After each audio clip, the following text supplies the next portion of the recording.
you about all this stuff. Okay, we're live. Yay! Okay, so welcome to Antagonists Anonymous, the weekly webcast that has been missing for several weeks. We are getting back into the swing of things, so you should start seeing the weekly casts again after today. And for those of you who don't know, because we had a lot of people that I didn't know who were favoriting and retweeting the information about the webcast. So for those of you who don't know, my name is Brittany. I mainly write fantasy and sci-fi, but I do dabble in other genres as well. And I don't know if there's any other relevant information. I'm going to go with no, and I'm going to let my co-host here introduce herself. Okay, hello everyone, I'm Kirsty. I also tend to write science fiction and fantasy with the subgenres of romance and adventure. And yeah, that's me in a nutshell. I'm currently living in Norway, so fun fact there. Yay, Norway! She is from the US, though, for those who don't know. Yeah. But yeah, super cool.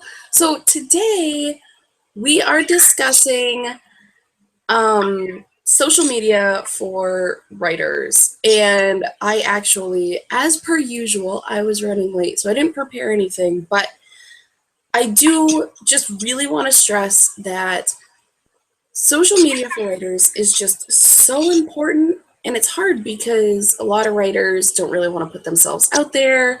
A lot of writers are really like self-conscious and like, well, I don't want to self-promote because then it'll just sound like I'm full of myself, and just stop it. Because if nobody knows that your book exists, nobody's going to buy it. And that's kind of a problem. Like, you want people to buy it because that's why you do this, is so that people will read it and hand you money, and then you can write another book. It's a big continuous cycle here that we're going for. So if you are one of those people who are really social media phobic and you're trying to decide where should I really invest my time, because there are a lot of options. There are a lot of different social media websites. There are a lot of different ways to go about things. A lot of people have author websites. My recommendation is Twitter, because you get the most bang for your buck, metaphorically speaking, because Twitter is free unless you choose to pay for advertising. But most of you, I'm assuming, if you're watching this, are already on Twitter, since that's the only place I advertise this webcast. But Twitter is great because not only can you connect with other writers, but you can connect with editors, publishing houses, agents. They're all on there. And most of them are on there frequently. Like, they'll be on there every day. And it's a great way to get in touch with them without going up to them face to face at a conference and being like, hey, what's up? How are you doing? You know, a lot of people aren't really good at that. Not picking on writers as a whole, but they tend to be introverted and not very good at the whole conversating thing. Yep, we tend to be a little socially awkward. But yeah, I would definitely choose Twitter if you're only going to do one. Facebook is kind of falling by the wayside lately. I don't know if anybody's been paying attention to that, but Facebook is kind of turning into more of a photo sharing, family-oriented type of thing that seems to be the most popular with 30 and 40 plus, which there's nothing wrong with that age group. Absolutely not. And a lot of your agents and editors will be in that age group. But a lot of them aren't using Facebook for work anymore. They're using it for family time, for connecting with like old classmates and things, which is originally what Facebook was designed for, so it makes sense. Yep. And then, of course, there are other options. Somebody mentioned LinkedIn to me. Nobody in Maine uses that. So I actually joined a couple of writing groups on LinkedIn thinking, yay, I'll meet people. It's really dead. I haven't been able to find many resources there. Kind of sad, actually. I thought, oh, yay, I'll connect with professionals in the field that, you know, can point me in the right direction. Those groups didn't really do much. I found Twitter to be much more helpful. And the one-on-one time you can have with agents where you can actually get specific question answer about like query process and all of that. So helpful. Particularly when when the agents do their 10 queries, the hashtag 10 queries, where they like answer 10 queries and say why they request or pass on a query.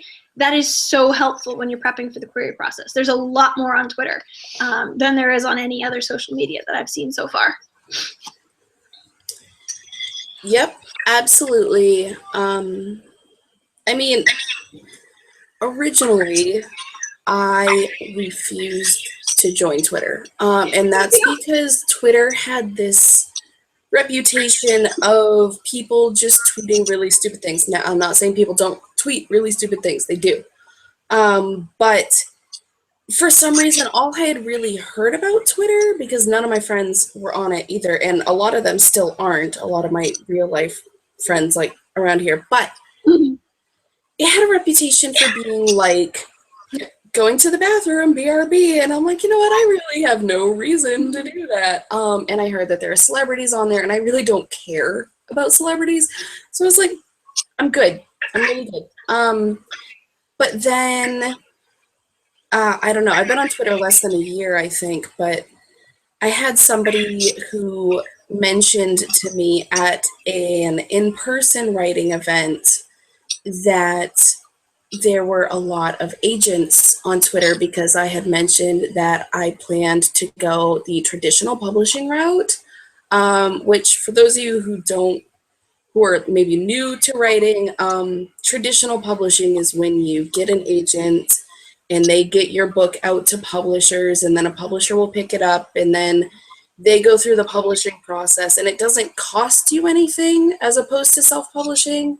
And you make royalties that way that are significantly less than self-publishing, but you also, if you're lucky, will sell a lot more copies and your book will be in bookstores and things like that. So anyway, they mentioned to me that there are a lot of agents on Twitter, which is a lot easier than going through the gigantic books they have full of writing agents. So what I really wanted was just to connect with them. That's the only reason that I joined Twitter at all. So I signed up, and I'm not even going to lie, the first couple of weeks, I was like the worst Twitter user ever because I didn't understand how anything worked. I didn't understand hashtags at all because I was exclusively Facebook at that point. Yes, and I was the same way. Yeah, and I was like, I don't get it. Like, what is going on? How am I supposed to do this? So very steep curve. Right. So after a while, I was like, okay, well, I'm just going to look up authors that I like and start following them because I would be interested in knowing what they're doing. In the weeks that followed, I realized a couple of things. Number one, most authors do not run their own accounts. Or at least most of the ones that I chose to follow.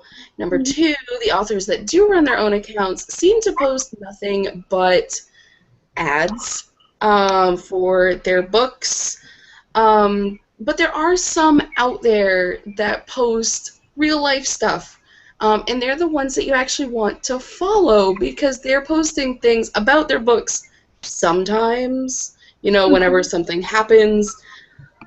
But they're also posting, like, funny pictures, like, look at my child doing something stupid, or, hey, I'm stuck at an airport, you guys want to talk to me because I'm bored.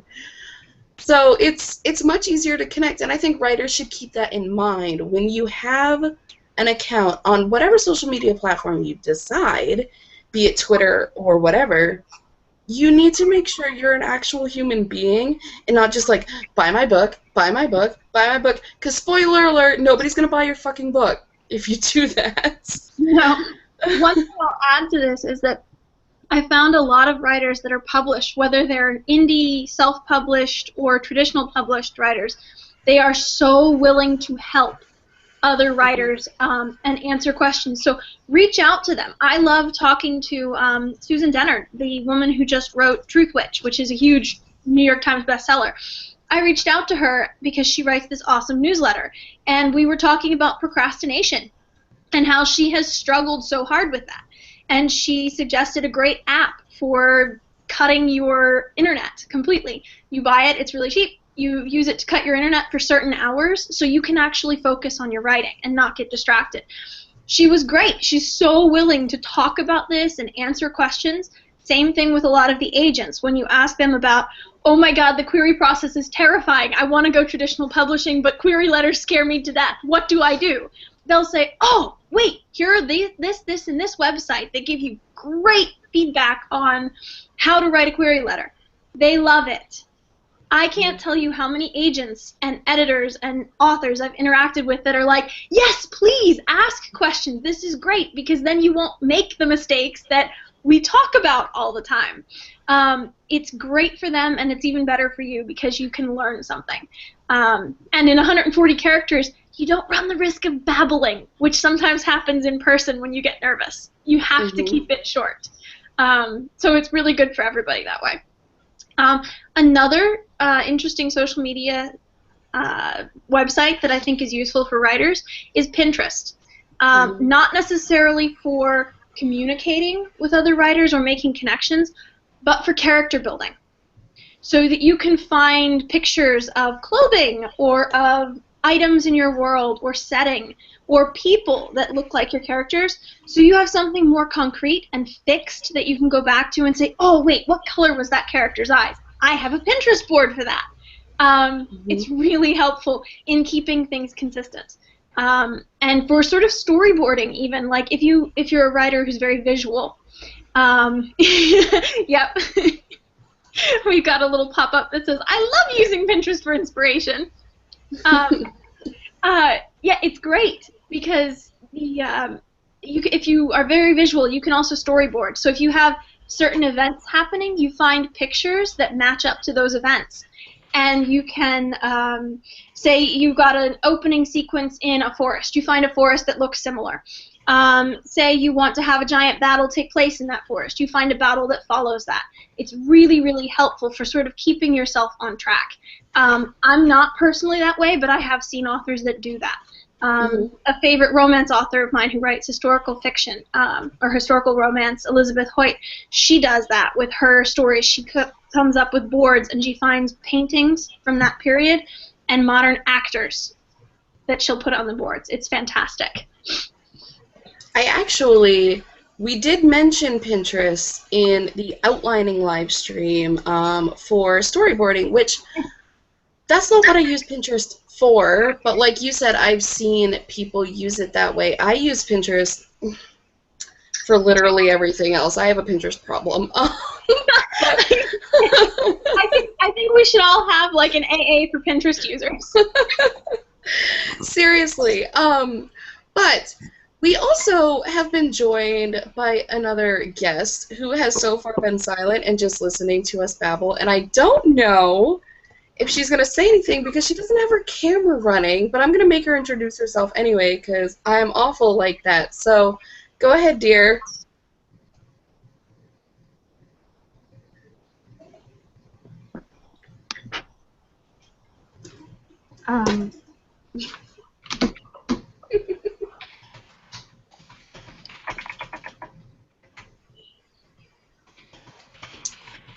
Come on, we need more than just There's not too much noise. We can hear it.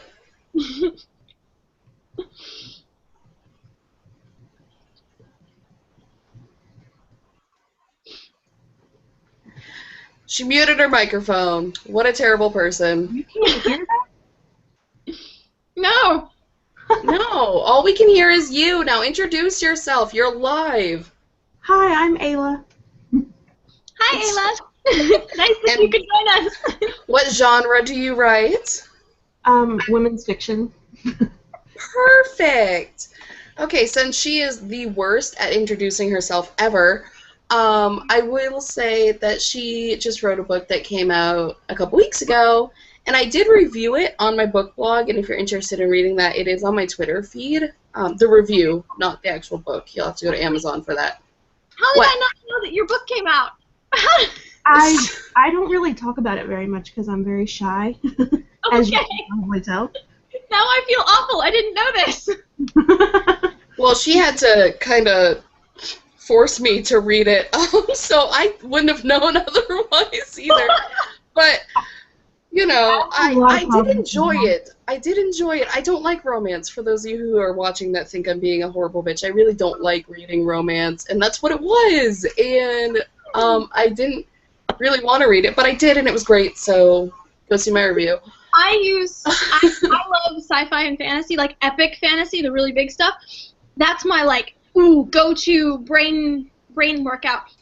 I love romance because it gives me a gear shift. It's a really nice gear shift. It's a lot, there's not as much going on. It's more about the interpersonal relationship between just two characters, which I love. I love that for. So it's a nice breather for me. So it is nice. It is nice. I mean, I love romantic subplots.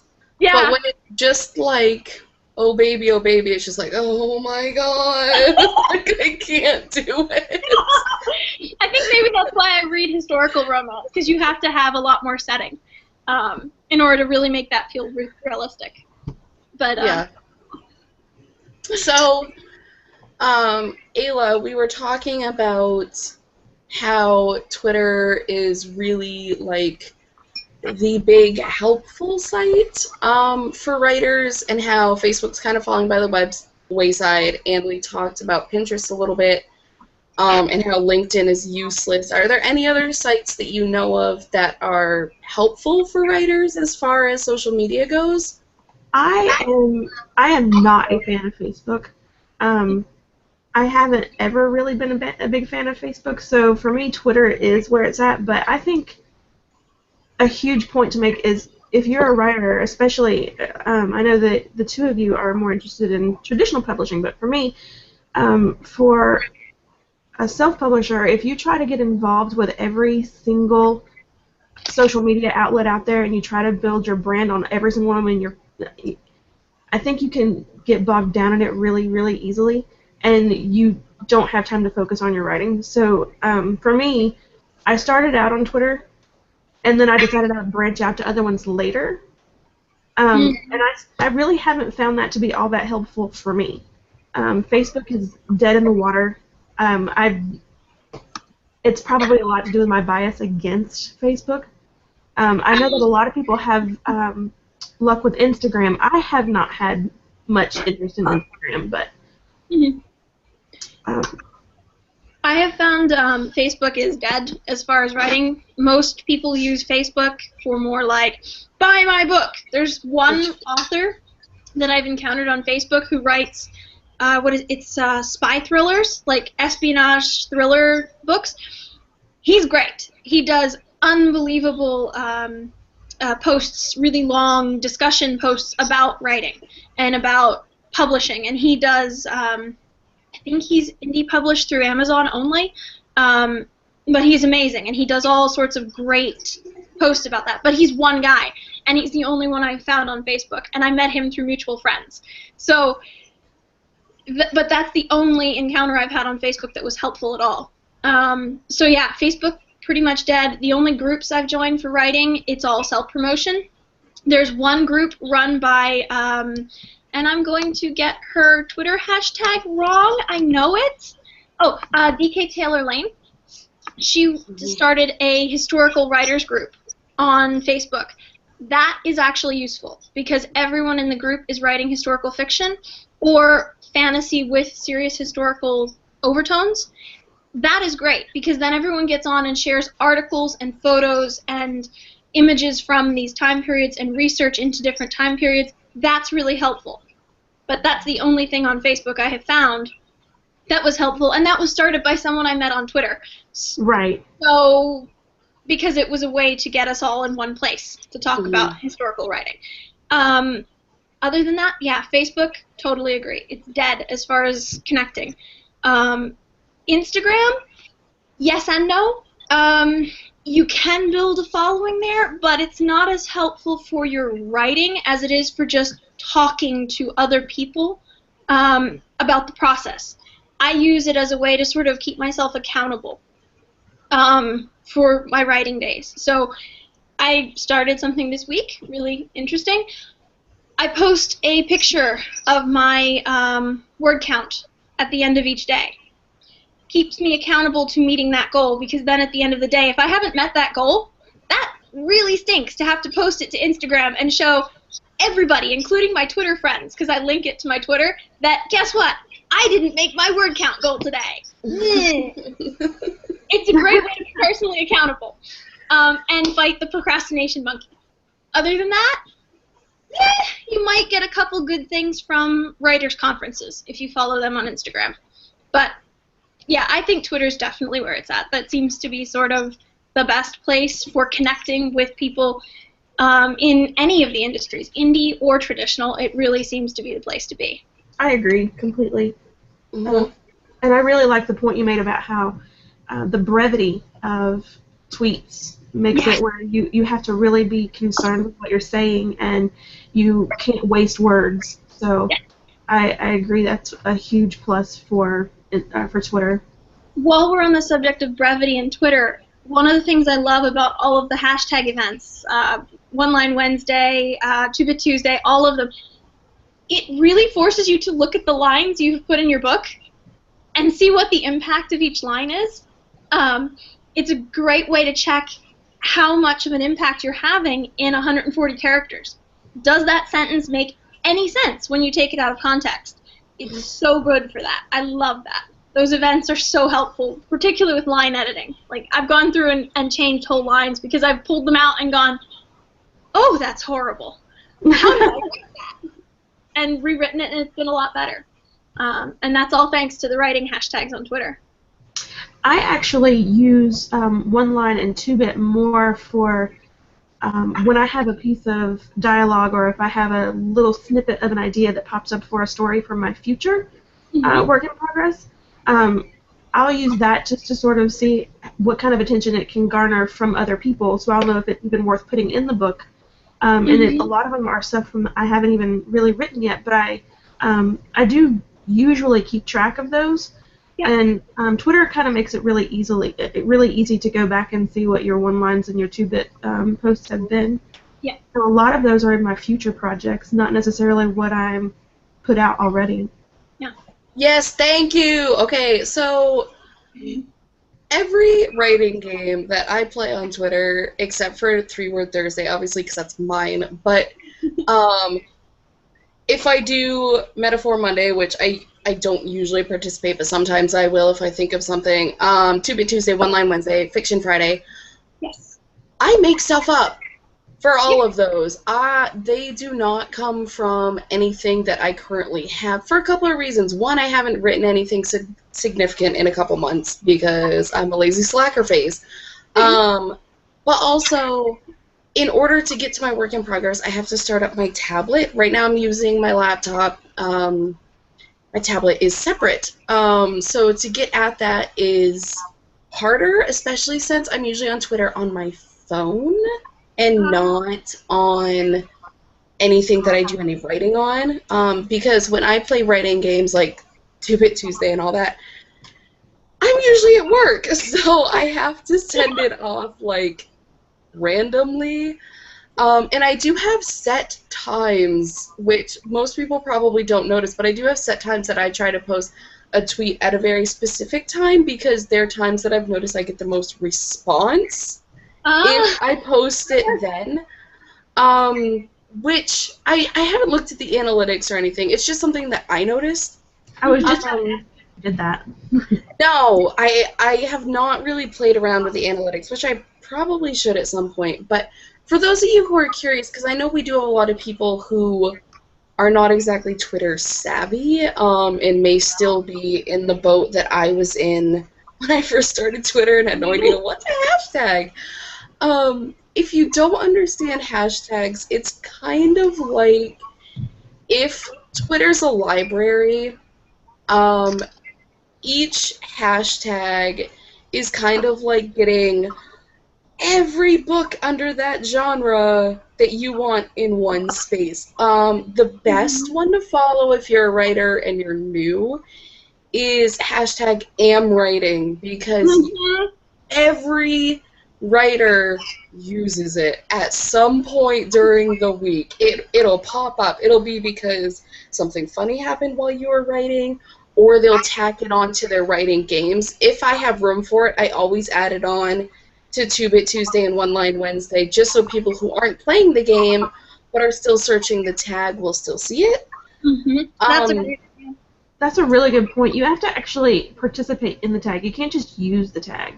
Right. It's really important that you sort of troll the tag and you participate with other people that are using it. Yes. You can't be a hog and expect everybody to participate with you. You have to go through and read other people's lines, participate, give feedback. And by doing that, you form this really great community of people where you can all support each other. Because for most of us, we're all still writing or have published maybe 1-2 books. It's really great to have that group of people where you can bounce lines off each other, and there's this sort of like, we'll go around and check each other's lines and say, wow, I love the way you use that imagery, and you learn something from the other writers as well when you do that. It's really, really helpful.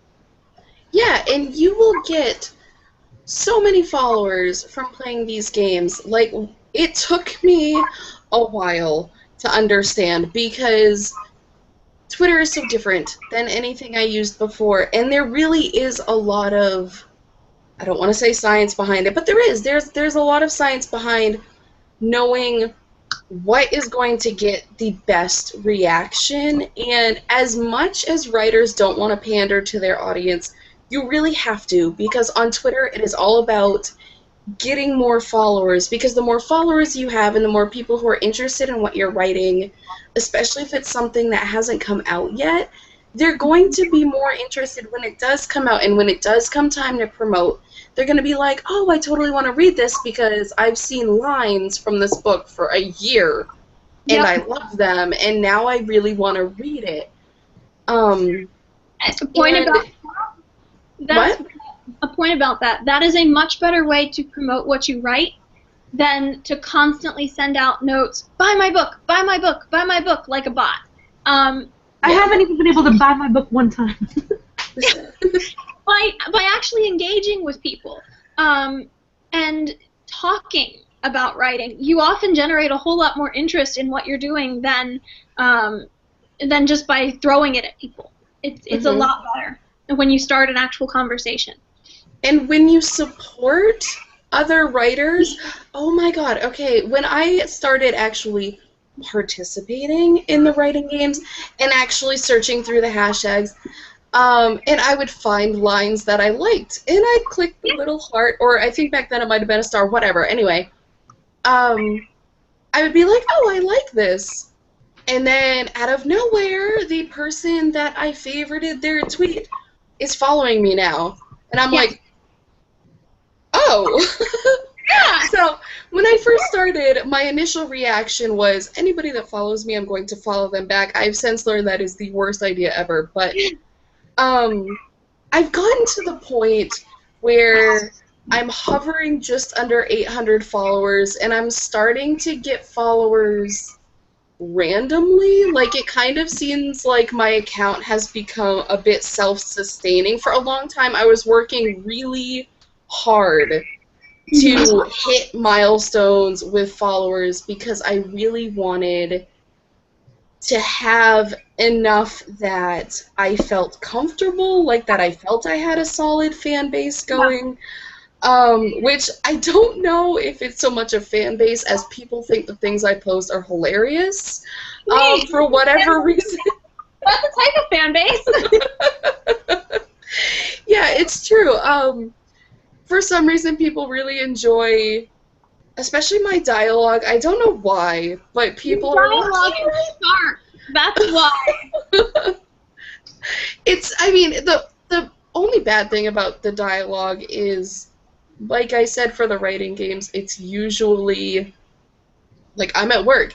This is the first thing that came to me, like, Gracie, oh my god, Gracie drives me crazy for Fiction Fridays because when she says there's no theme, it completely destroys my life because I need a theme. So when there's no theme and I have no work in front of me to just flip through and be like, well, this is a good part, then I seriously sit there with my phone like this, and I look around, and I'm like, what's amusing? And then I, like, try to make something up, and it's so hard. It's so, like, it's the worst way to play the game. But my solution to those is I go through my manuscript, like my work in progress, and I just find lines or a scene description that I absolutely love, and I want to see if everybody else absolutely loves it the same way I do. And that's how I deal with the no themes, because unlike what you have to do where you go from your phone and don't have your manuscript, I've got mine like pretty much with me everywhere because I have, well, I'm borrowing at the moment a laptop, but it's easy to just hop on there real fast because I'm home all the time with the work I do. So I can just run upstairs and be like, ooh, okay, search for this in Scrivener. Like, type in the theme and search for it, or something related to the theme.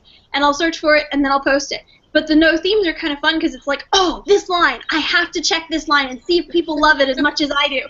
And then I can discover whether I need to kill a darling or keep a darling. yes. And I love that about the Twitter hashtags. And I think maybe we should post, when this goes up on YouTube, a list of the hashtags that we all know, so that people who are following this could actually see all the hashtag events that we keep talking about really fast and excitedly. Another thing, I started a list. I don't know if either of you have done this. I have a list on my Twitter feed of all the people I know who do events that I participate in regularly. I don't by any means have all of them, but I have like 12 of them. A couple of them are also pitch wars. That's something maybe we should talk about. The pitch events that happen on Twitter. Oh, man. Agents, because that is so many. Awesome. I can't tell you how awesome those are. I cannot wait till my book is done and I can start doing those, because those teach you so much. It's true. For those of you who don't know what the fuck she's talking about, when you pitch a book, this is not a self-publishing thing. If you plan on self-publishing, pitching is not something you'll ever have to deal with. But for those who are going a traditional route to pitch your book, I'm pretty sure the term actually literally comes from the fact that you are essentially throwing your manuscript at an agent and hoping that they catch it, because pitching, especially on Twitter, you have 140 characters to describe your book in a way that an agent is going to go, oh, that sounds really interesting. I'd like to read that. And when you pitch, depending on what game you're playing on Twitter, but normally how they work is you will post your pitch, and if an agent favorites it, then they want you to query. Now, querying is a whole separate thing that we will not get into today, because that could take up an entire live stream on its own. And actually, I've gotten several requests in the past to do a querying live stream. So I think I'm going to talk to a couple of the agents that I know and see if I can get them to be a guest and discuss what they look for. That is so helpful. Yes, querying can be scary because you're basically trying to sell your book, and a lot of writers aren't good at that. But pitching, Twitter has a lot. I mean, a lot. There's no way I could even go over all of them, because a lot of pitching some of games are like specific to genre.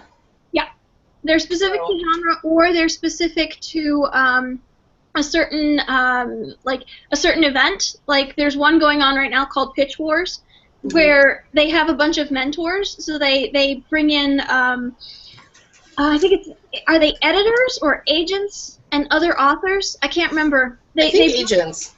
Yeah, and I know they've got a couple authors who do the mentoring too. But they bring them in, and they have, they sort of get this, like, okay, enter your tweets into this pool, and then they pick people.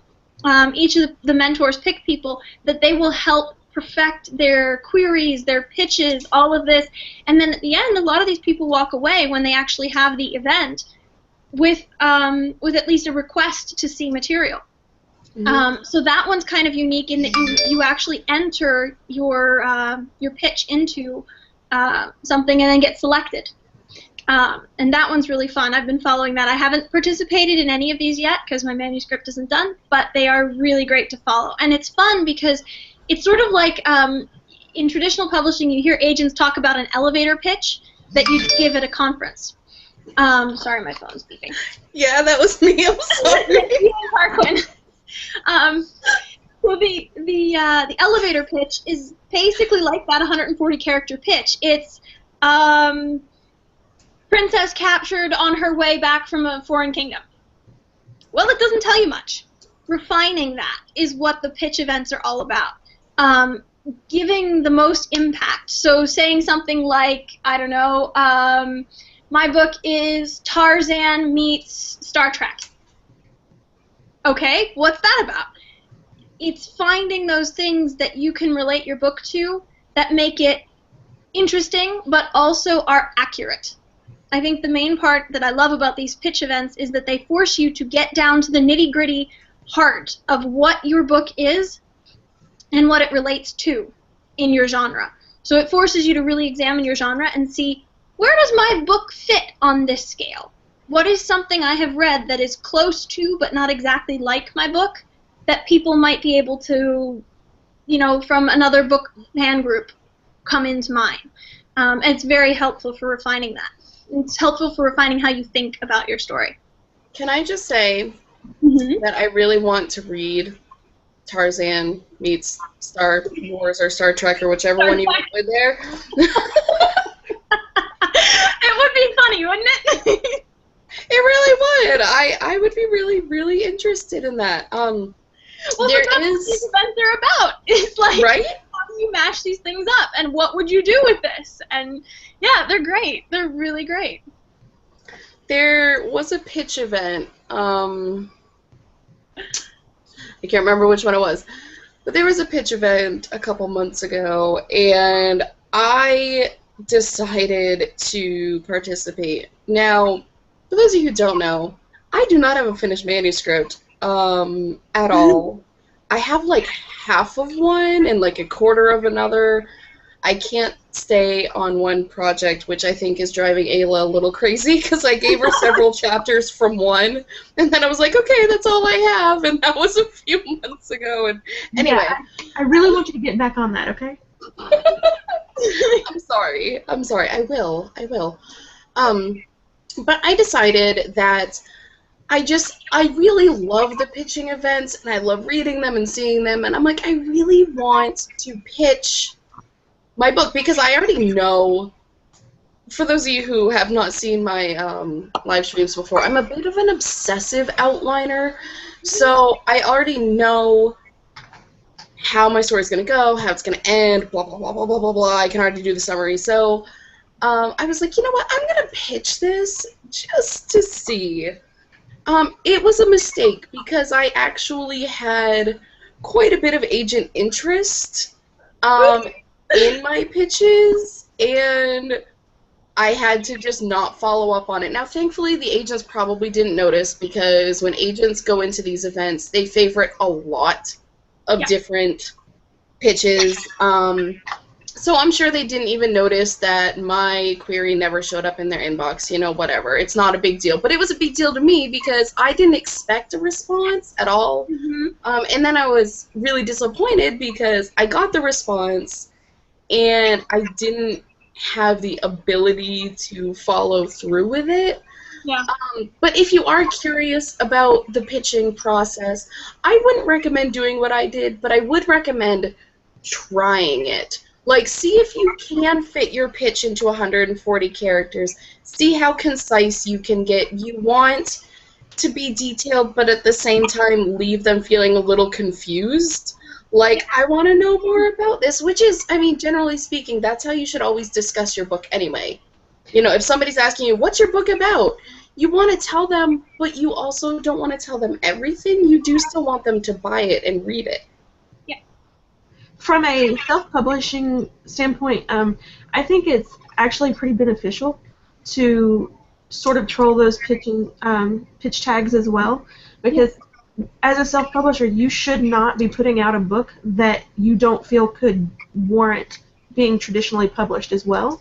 Yeah. It shouldn't, just because you're wanting to self-publish doesn't mean that that quality should be diminished, and you should still be able to, because you do have to pitch your work even as a self-publisher to your audience.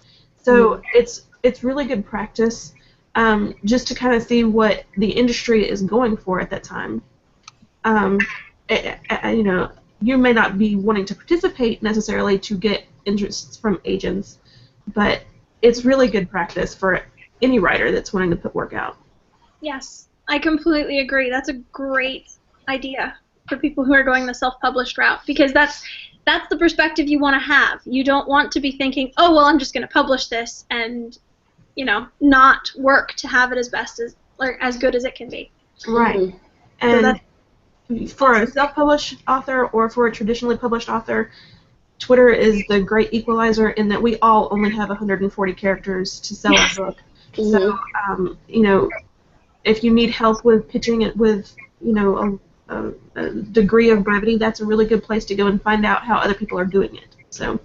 And honestly, for those of you who may have already published a book, I can't imagine if you've published a book that you really need to be watching this webcast, because you probably already know how to use social media and all that. But just in case, if you have published a book and you're struggling with promoting, I would recommend finding somebody who self-published a book, because nowadays, and we will do a live stream on self-publishing versus traditional, because that's been requested a lot too, but traditional publishers used to really promote books that they were coming out with. Like, if you were an author and you were picked up, especially by one of the big five, and you have a book coming out, there would at least be something maybe like in the bookstore or like a mention in a book magazine or something. Like, there would be something somewhere. Now, that does not usually happen. Now, obviously, there are exceptions. Established writers who sell really well usually get a lot of advertising. And if you are one of those 1 in a million writers that they really think it's going to be worth it, and they are really, like, invested in your book, they might do a little bit, but generally speaking, you cannot rely on publishers anymore to promote for you.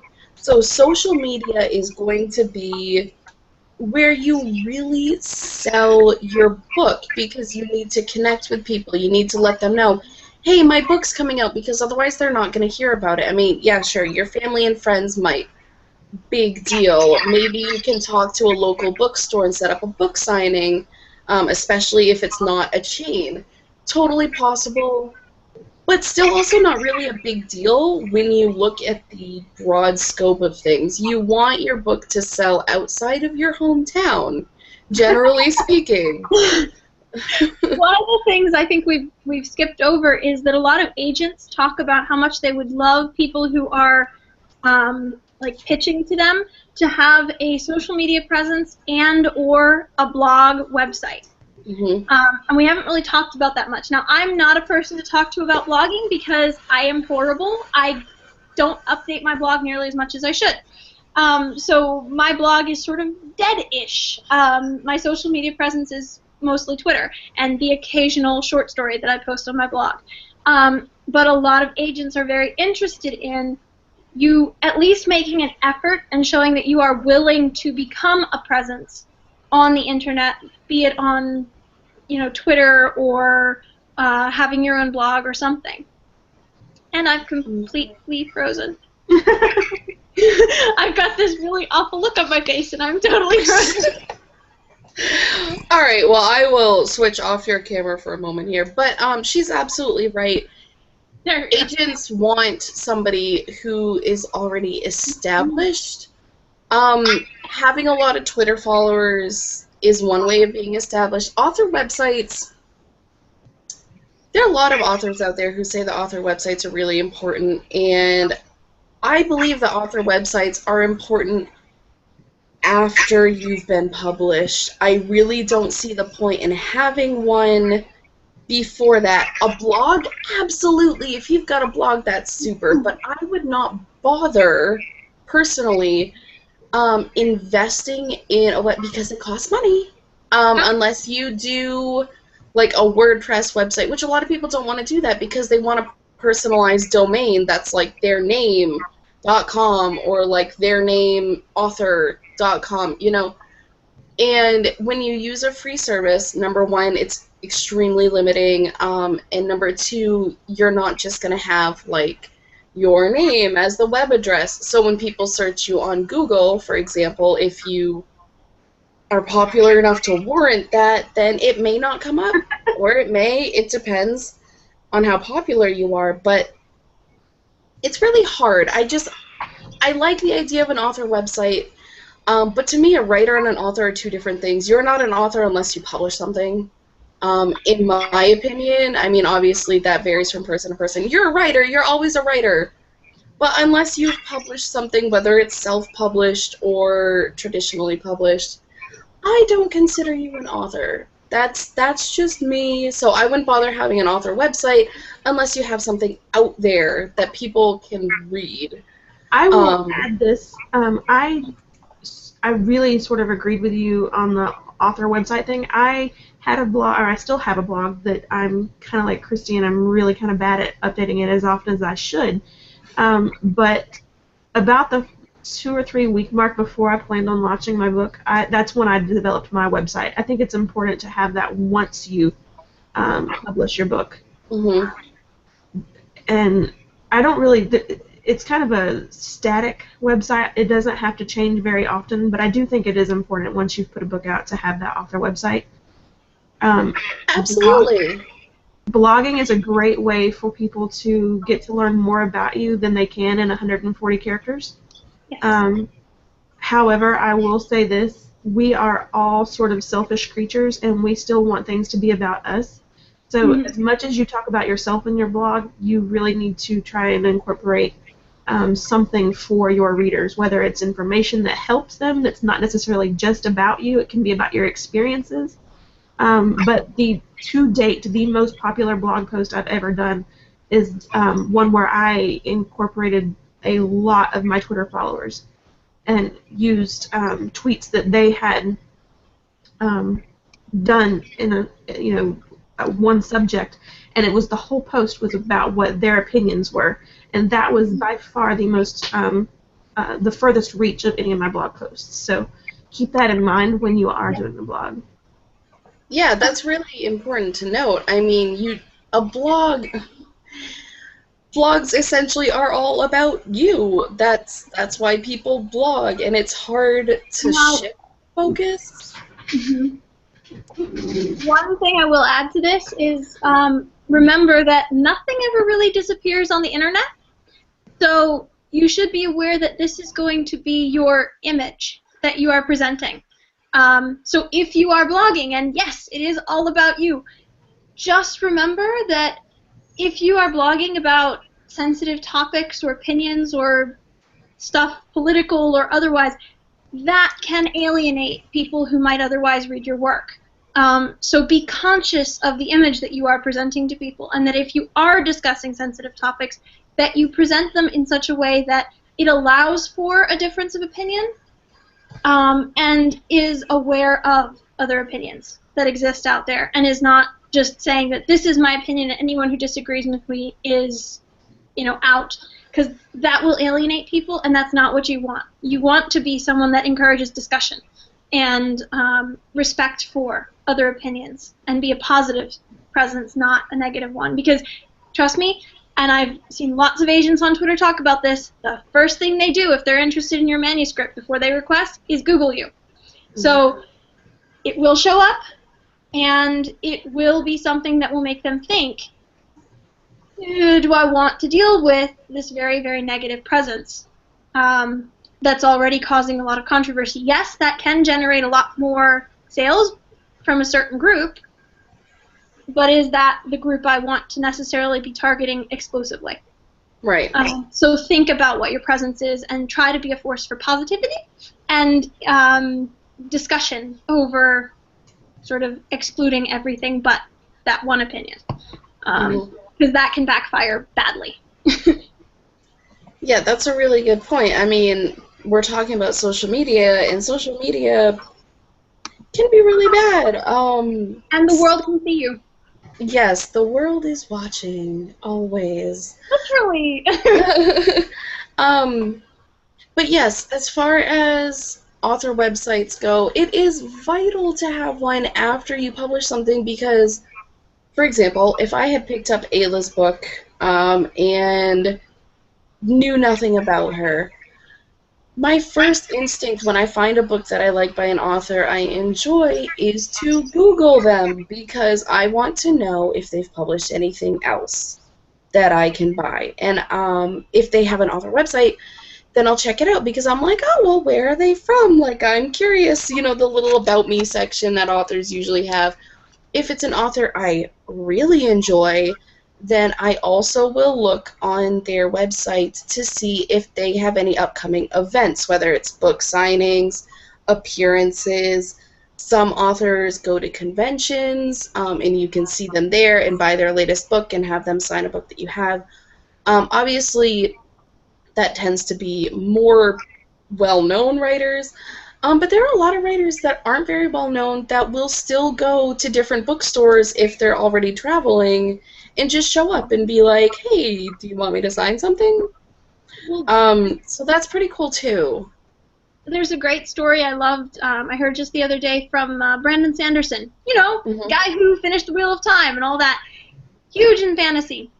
When he released his first book, the only people at his book signings were his family and his friends. And he was at the big chain bookstores, but it was his first novel. It wasn't until he started signing books and leaving them in stores and talking to his publisher and saying, hey, what kind of budget can you give me if I go with this other writer on a trip for book signings? And they were like, oh, we'll give you this tiny amount of money. And he's like, perfect, we'll road trip it and we'll just stay in hotels and that'll be perfect. It wasn't until they started doing like a lot of hard boots on the ground, going to these places ahead of time, handing their books to booksellers, like giving them free copies and saying, hey, read my book.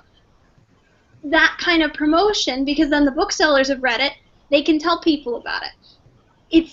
It's working with the community of both writers and readers to really get your name out there. And it's, you know, even Sanderson started there. You know, people who are super successful also started out with no one showing up to their signings. And it's something to take away, that it's all about the actual getting out there and making yourself a presence, whether it's by going to bookstores and hand selling your book or by being a presence on social media and reaching out to people, talking about writing, talking about reading. It really does help. And you can make some great friends. I mean, that I have made more friends with writing on Twitter than anywhere else. So it's true. I've connected with so many people. I mean, all of us. so many people.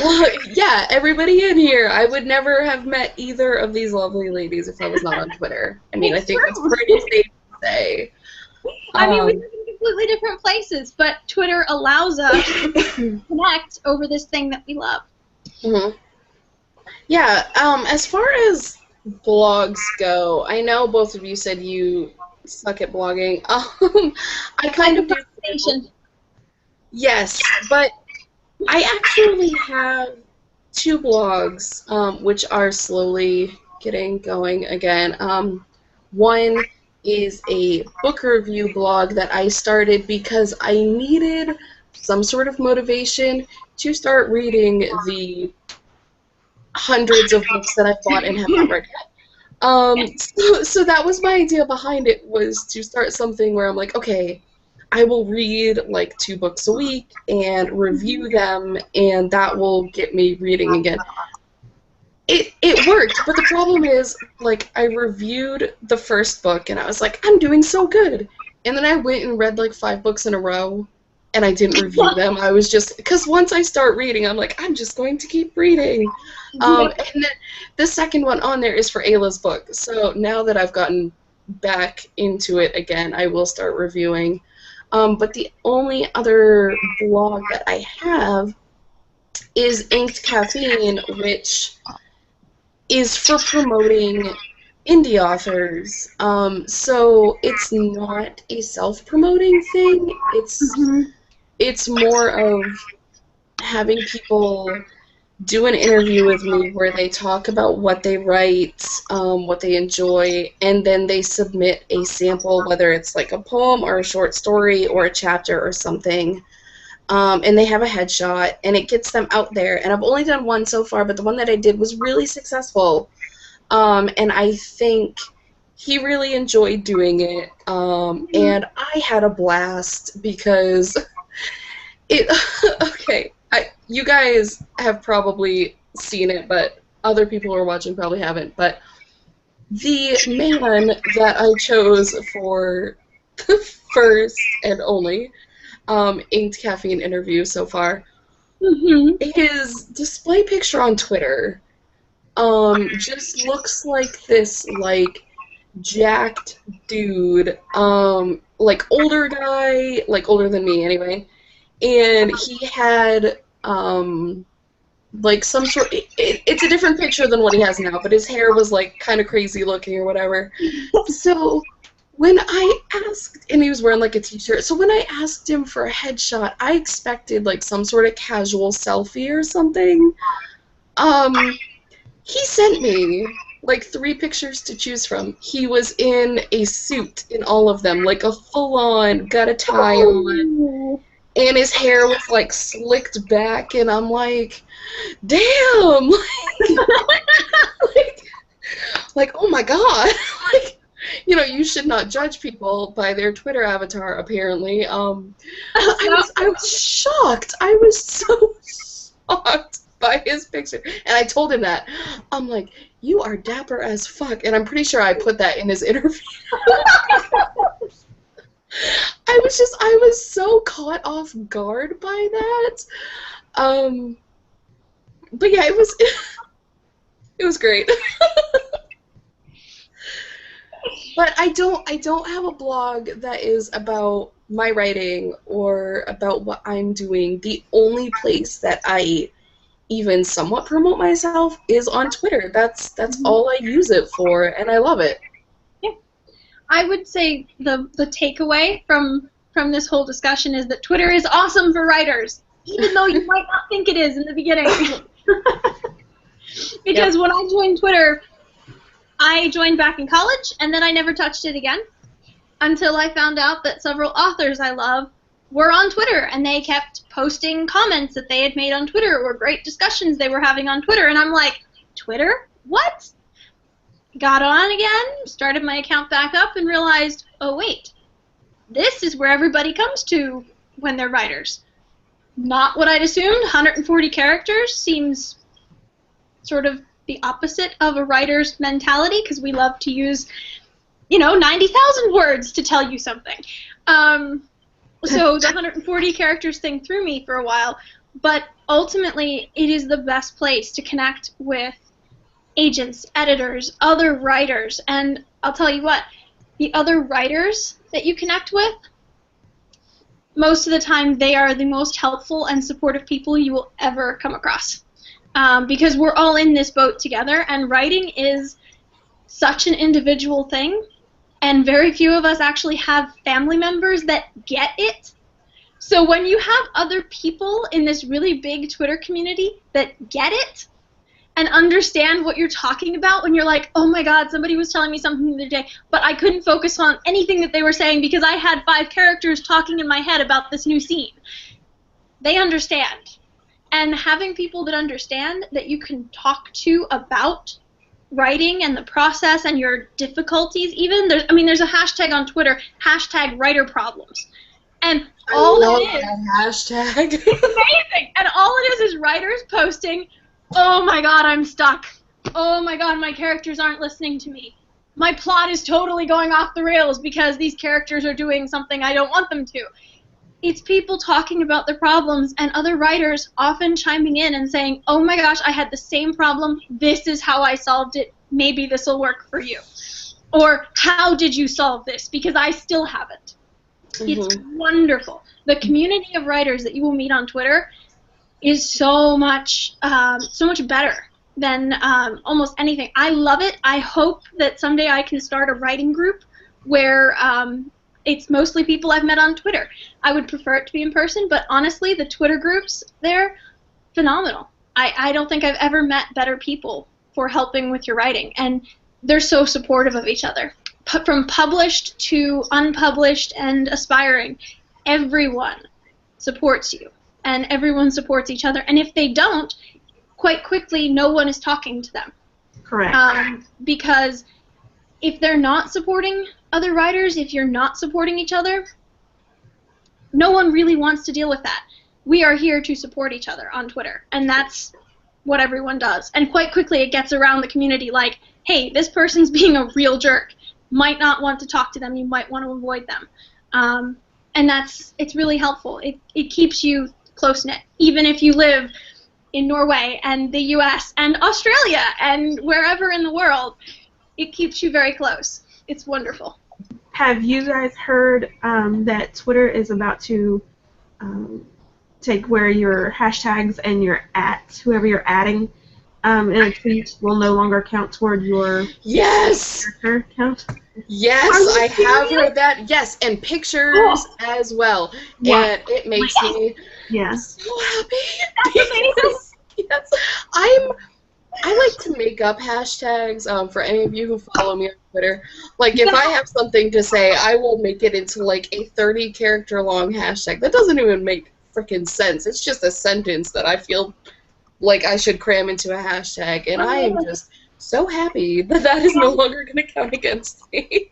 That will be so helpful when I am thanking everyone on, the hashtag events for liking or retweeting, because now I can actually thank them all in the same tweet instead of having to, like, nest their personal their app symbol underneath the post thanking everyone. The only concern I have is I hope that they collapse. Because there are going to be some people who, in situations like that, are going to tag like 50 people, and I don't want it clogging up my feed, but that has been a concern expressed from several people that I've seen. So I think Twitter will make sure that they collapse down, like on Facebook where there's the read more option. Or maybe what they'll do is instead of having it nested inside the comment area, it'll be like in an email. Like you'll have a to box, and you just put all the @so-and-sos up there, and then that'll just be like a see more for who it was to, who all the people. That would be ideal, because then it would all be just like a separate area for who you're sending this tweet to and for what you're saying in that tweet. That would be really great. But I'm not a Twitter designer, so I don't know what's happening. So, okay, we have discussed a lot of things. We've talked about Twitter as a whole. We've talked about hashtags. We've talked about author websites, Facebook, Pinterest, LinkedIn, blogging. So we've covered a lot, and I know have one more thing that you should talk about. What? Scheduling tweets. If you are not able to be on Twitter live for the events like One Line Wednesday and 2-Bit Tuesday, there are services out there where you can schedule your tweets so that you can still participate and you can still get that what does Twitter call it, the when people are your analytic thing, what is it they call it? I don't know. Analytics, I think. Impressions, that's it. Oh, Impressions, yeah. Okay, yeah. That's that. And that actually is kind of important if you are looking at your analytics and you are trying to grow your follower count. And not just, to me, it's not just about having a high follower count, it's about your rate of interaction with your followers. So if you are going to be away and you can't participate for long stretches of time, I really think that using services like Buffer is really important to keep your presence there. So. Yeah, and I almost want to do a shorter video instead of a live stream just on Twitter for writers, because playing around in analytics and everything can be really confusing, but it's also super, super helpful. I haven't used it a lot, but from what I have seen, I mean, you learn things as you go. Like, a few days ago, I posted a tweet that I knew before I posted it was going to do well, just because of the subject, and I was like, I really like this line, and the time that I posted it, because like I said, I've kind of figured out my popular times, and I made sure that I posted it on the earliest one so that I would have all day, and it ended up getting over 50 favorites, which is a lot for me, so I was like, yay, it did well like I thought. Yep. But there wouldn't be as much thinking involved if I was using analytics. Like, I wouldn't have to be like, oh, well, you know, this is a good time and blah, blah, blah, blah, blah. But that's a whole other ball game, the analytics side of things. But it is, if you're comfortable with Twitter, definitely check out your analytics because it will tell you a lot, and you'll get more followers in a shorter amount of time if you're paying attention to that sort of thing. Yeah. But I know we've had roughly a dozen people watching off and on, and I know that I can't see all the viewers right now depending on how you're choosing to view us. So I'm not sure how many people are out there precisely, but we do have the Q&A section open. So if you have a question about social media or about the internet in general as a writer, please submit your questions now, and we will answer them. I think I had a couple on Twitter, and I forgot to pull them up, and I don't remember what they were. So I will find them right now. But in the meantime, if anybody has any questions, just submit it through the Q&A thing. And yeah, we will answer them. Yay! And of course, we will post all of the hashtags when the video goes up on YouTube because those are just so useful. And even if you don't participate, just follow them because there's a lot to learn just from following those hashtags. For people that their follower count is growing, like for instance, I'm approaching 5,000, and I generally try to follow anybody that I think is a real account that because I believe in following back as much as possible because it just feels good if somebody follows you back that you followed first. But when you get to that point, you have to use Twitter's lists feature so that you can really keep up with the people that you are like the most interested in. But I think too that it is very important to kind of get away from your lists from time to time because you'll find a lot of really awesome people that you may have overlooked, and that just helps increase your connectivity with other people. Yes, I completely agree. The list function is really helpful.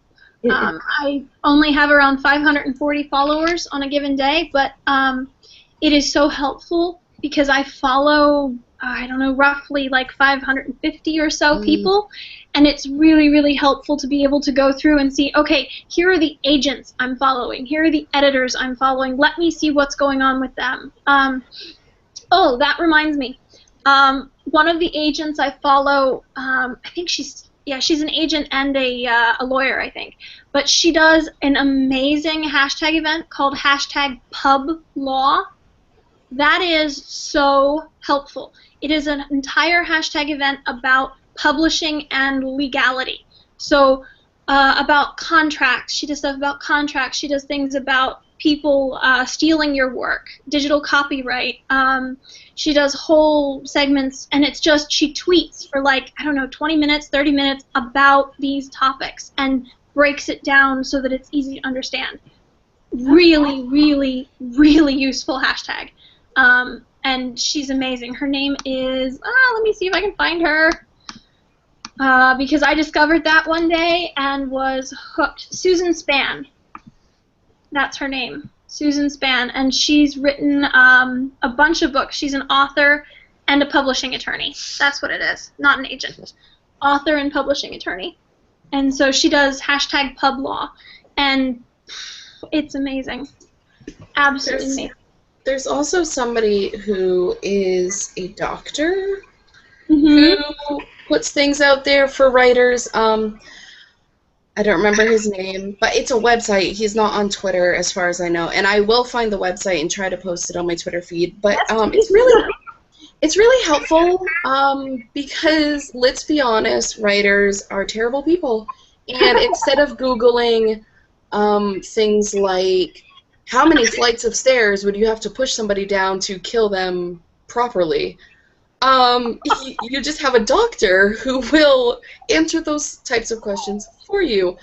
Actually, and it can be really helpful, especially if you're not medically inclined. Like, if you're wondering, okay, I have a character who just jumped out of a car, and it was going 30 miles an hour, and they jumped off into grass or something. If you're wondering, okay, realistically, what sort of injuries can I expect? Can I say that their leg was ripped off? Probably not.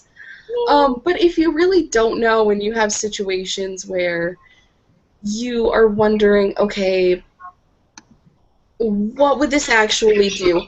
Or going in reverse, if you want a character to end up becoming blind or something, what sort of injuries can cause this? Because if you enter things like that into Google too often, you're going to attract unwanted attention. My Google searches have been a bit questionable. I think the most amusing one that I've done ever, it was phrased something along the lines of, if you can, like, suffocate somebody with a tampon, and, you know, you can, by the way, for those wondering at home. But yeah, like... I hope it's not a used one. Oh, okay, Ayla, wow, okay. But anyway, yes, so our viewer count is climbing right now for some reason, but if anybody out there has any even if we may have already answered the question and you just missed it early on, because I know the cast kind of starts early in the morning for people that are on, like, the West Coast and things like that, but the reason that I started so early is because there are so many people in other time zones that are ahead of where I live that if I didn't start so early, they wouldn't be able to attend. But I'm thinking I may push it an hour forward next week, but we'll see. But anyway... For me, I can do that. That would just be 3 o'clock in Norway. So yeah. So anyway, that has nothing to do with the webcast right now. But if anybody has questions about anything related to writing, it doesn't have to be social media related. We do have the Q&A open. So feel free to submit a question or submit a comment. I don't care. Submit something. I actually encountered that whole asking a medical question to a Twitter follower. I didn't have one specific follower in mind. I just tweeted out a blanket question. I needed someone in the medical field, and the response was immediate. I had help from all kinds of people coming in various degrees of medical knowledge, and it was amazing. And I got the help I needed, and I didn't have to go through 1,000 Google searches to get me there. So that is a huge part of why the Twitter community is just amazing. It's just that it's not even just the fact that people will help you, it's that they desire to help other people. Yes. Overwhelmingly, the people on Twitter love being able to share their knowledge. Whether it's writers or non-writers, it's really amazing. I love being able to just follow. I follow a couple people who are in science fields, like emergent technologies. It's so much fun to follow these people because they post all of this unbelievable science stuff that is happening and all these new great medical discoveries, and I would never know about these things because that is not my field, but they post them, and it's so nice because, hey, eventually I want to write a science fiction novel, and you know, would be really helpful to know what's possible now and then be able to use my imagination to extrapolate what might be possible in the future. And they love when you ask questions about it. So, ooh, can it do this or does it do this? How does that part of it work? People love talking about the things that they're interested in. And I think the main thing to remember about Twitter is most of the people on there talking about some sort of specific subject love it so much that they cannot wait to share it with other people because it's their passion. And I think we all can agree that we love to share our passion with people. So it becomes a great way to meet people who are passionate about different subjects. Okay, so I just did a quick search to see if I could find the website for the doctor who answers questions, and I could not find it right now, but I will keep looking. But I did find on Amazon there is a book available called Murder and Mayhem by D.P. Lyle, who is a doctor answering medical and forensic questions. It says for mystery writers, but it could obviously apply to any genre where you have somebody dying. So if you're interested, that book is there.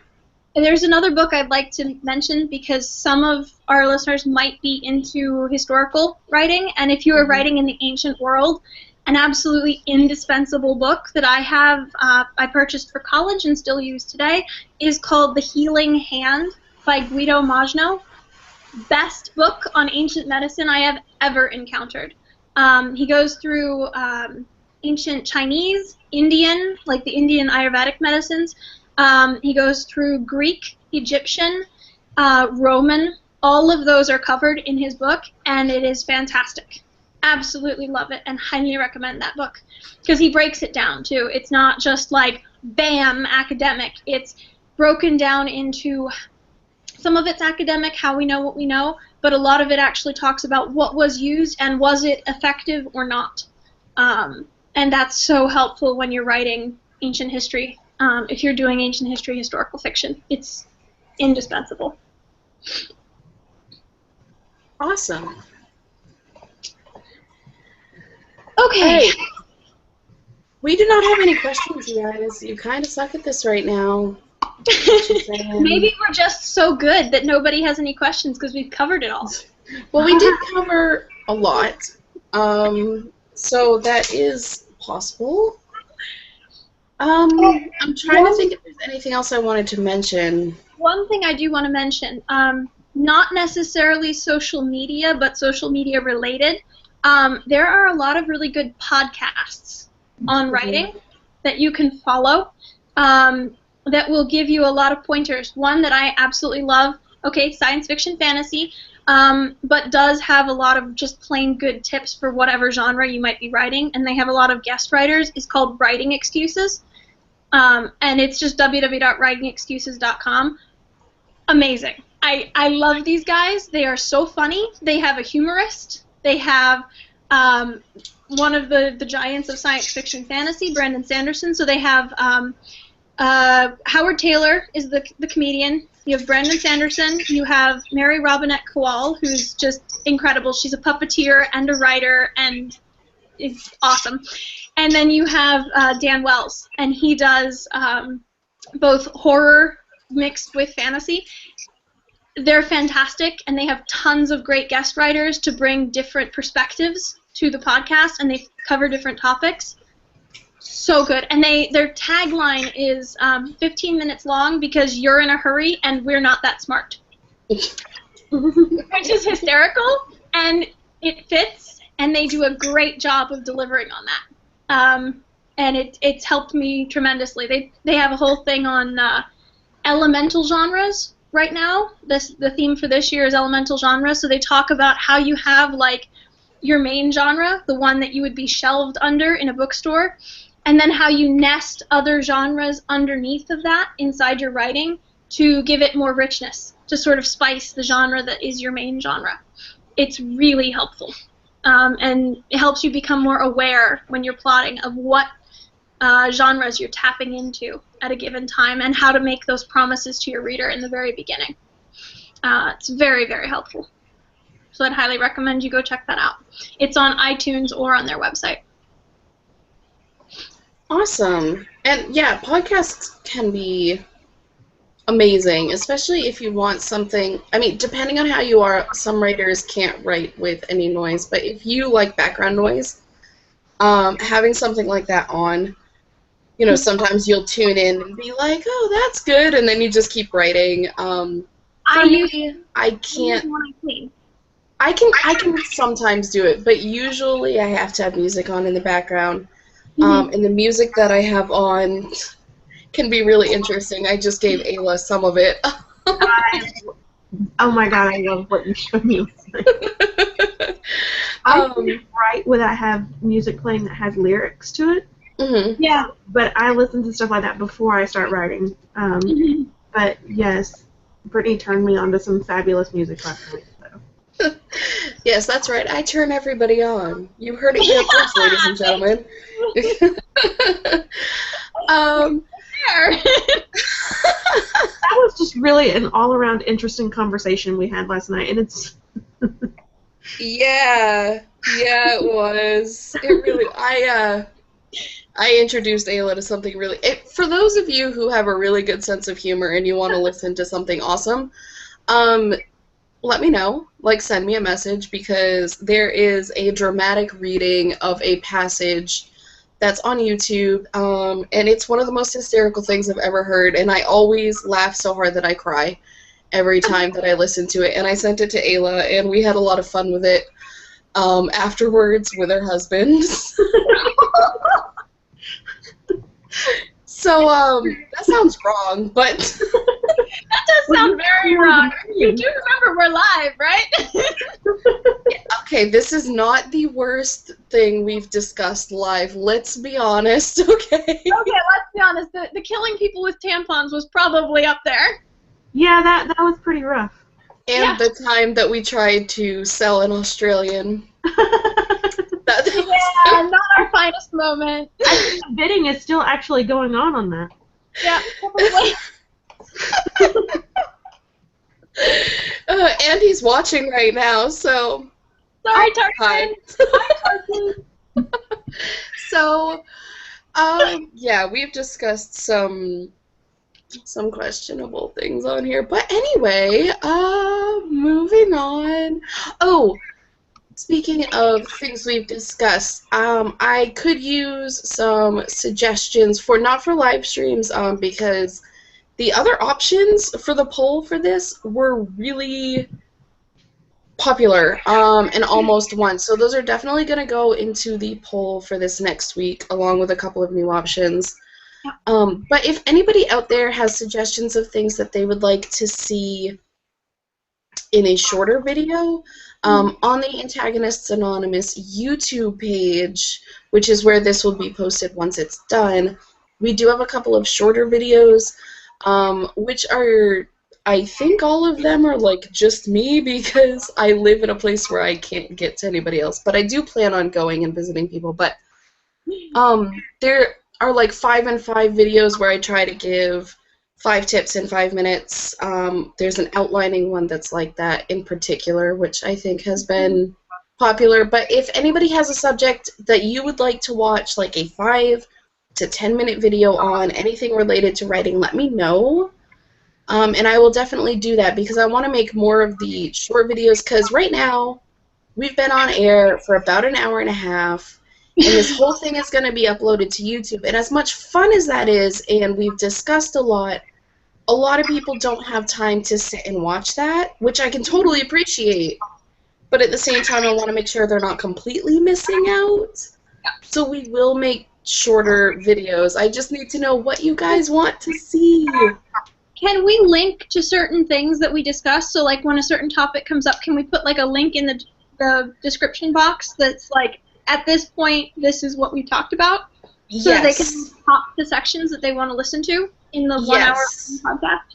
I will try to go through, I mean, I'll have to rewatch this, but I will try and go through, and at least in the YouTube description, put the hashtags that we talked about, and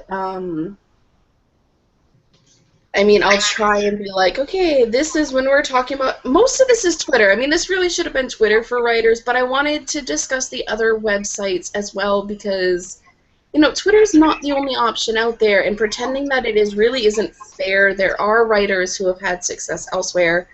I just personally think Twitter is extremely broad. It reaches the largest amount of people. And if you're looking for any step in the writing process, whether it's beta readers or people who are really good at outlining that can show you how to do that, or just other writers who are going through the same struggle, you've got agents, you've got publishers, you've got editors, you've got people that do literally nothing except promote books for you. Now, of course, those usually cost money, but I mean, there's everything on there related to your writing process that you could possibly need, and the community is excellent. There are a few assholes, I'm not gonna lie, Yeah. but they tend to be few and far between, and you kind of know if you click on them and you're scrolling through their feed, you can kind of tell. Yeah. So they're easy to avoid.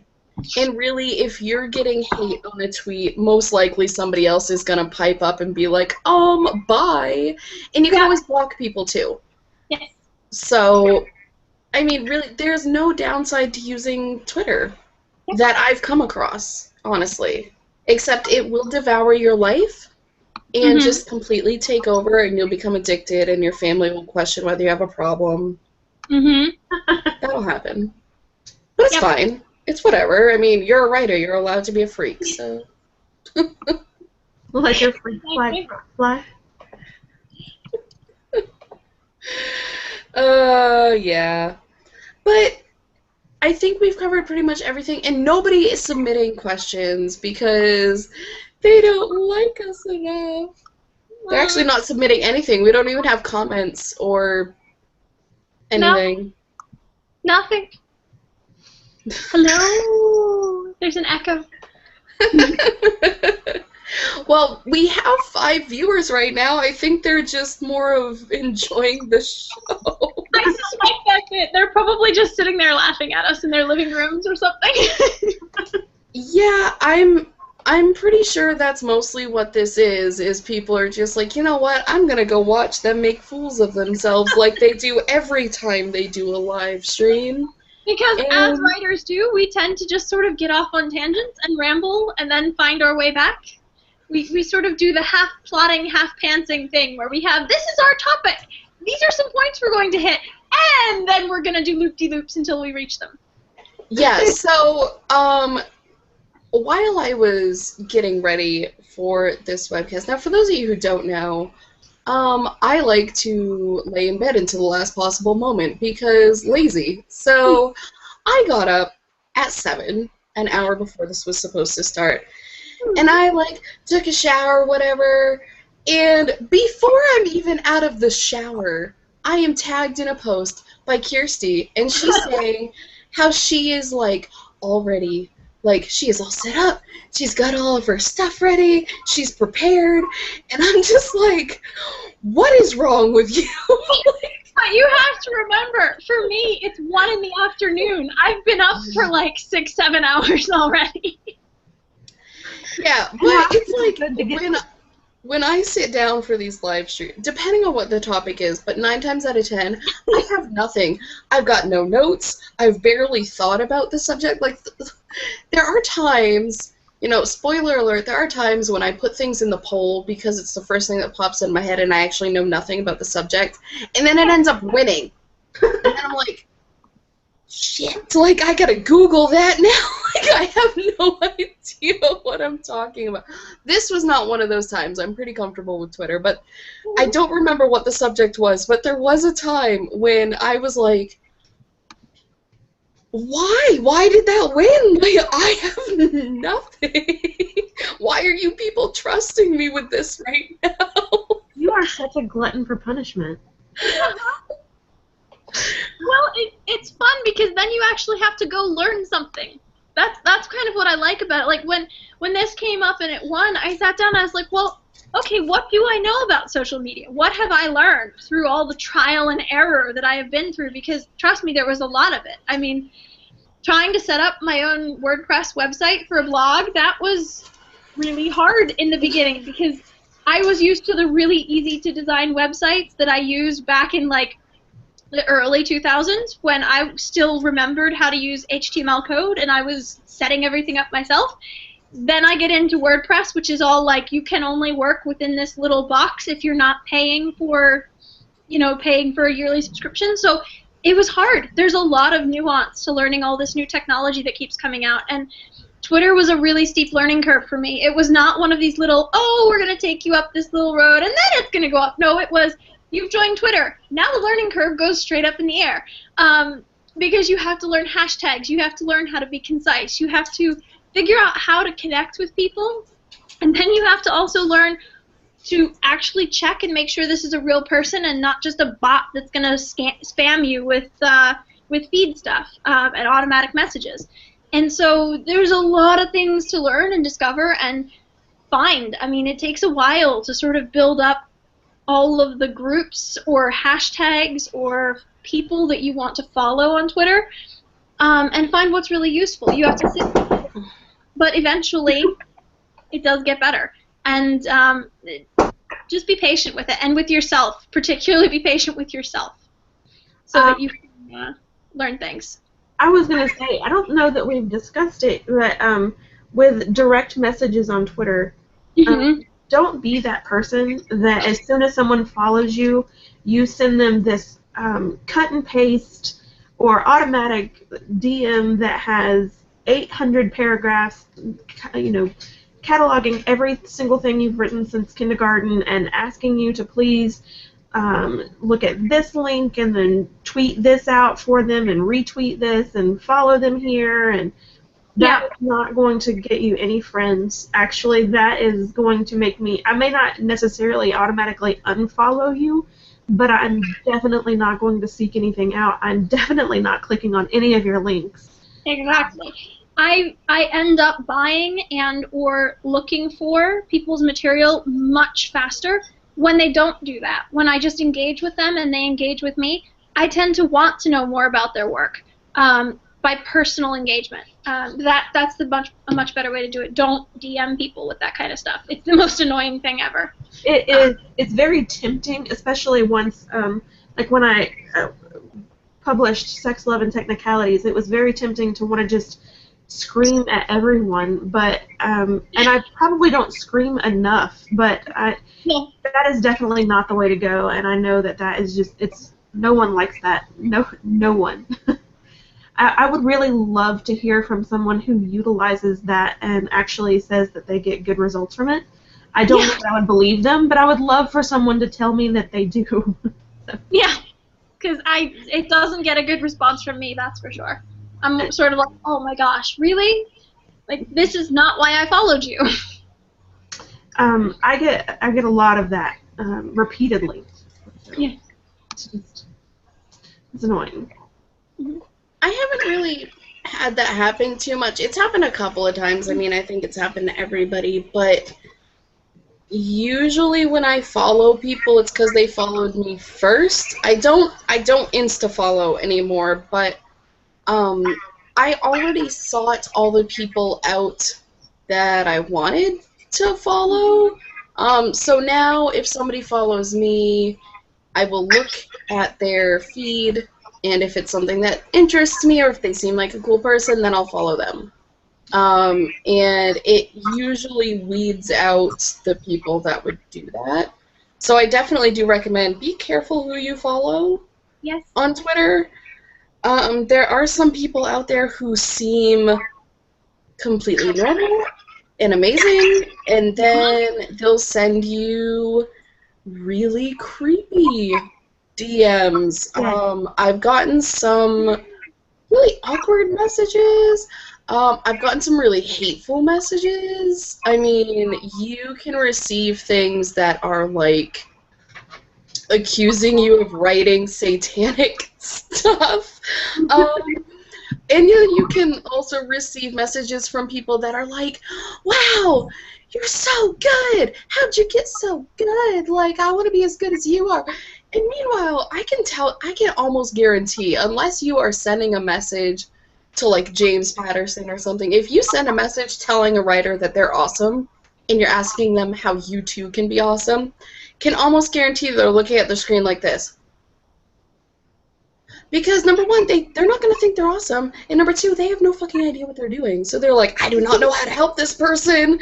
So then they'll make up something that'll, like, attempt to sound super motivational and encouraging and super generic, and they may have Googled part of it, because it's like, I don't know, somebody help this person.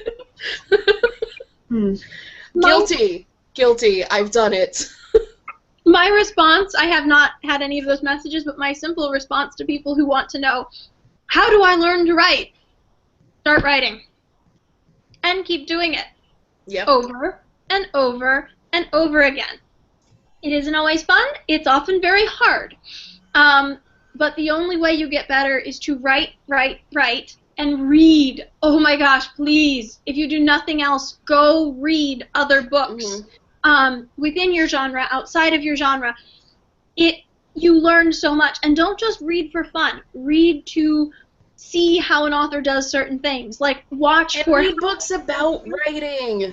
Yes, those too. And listen to podcasts about writing. Maybe even invest in, I love the Writer's Digest tutorials. Their tutorial videos with people in the writing field are the best $200 I've ever invested in my life for a year subscription to that. You can learn so much, and they range from like 30 minutes up to an hour and a half. But they have people like Philip Athens come in and do unbelievable lectures on monsters in fantasy and, world building and all of this. It's wonderful. Look for resources. They're out there. There's a lot that's cheap. There are a lot of people that do short videos on YouTube about specific things, like what we're doing right now. We're all on this journey together, and the biggest thing is just keep practicing. Don't view your writing as, I have to write so that I can be good. View it as practice, because that's what it is. It's practice. Every time you sit down at that keyboard, you are practicing and getting better. Even if you think what I just wrote was crap. Hey, maybe it is crap, but it's better crap than what you wrote yesterday. It's better crap than yesterday's crap, because you sat down to write again. Just keep writing and reading. That's the best advice I think anyone will ever give you. Don't write because you think you're going to make money off of it. Yes. Yes. Don't. You will be sorely disappointed. Right? Quick scream. Yeah. Yes. It's something that you do because you've got a story you have to tell. It's not something that it's not easy to do this. It's not like it's difficult physically. I mean, it depends on your writing style, I suppose, but it can be very lonely.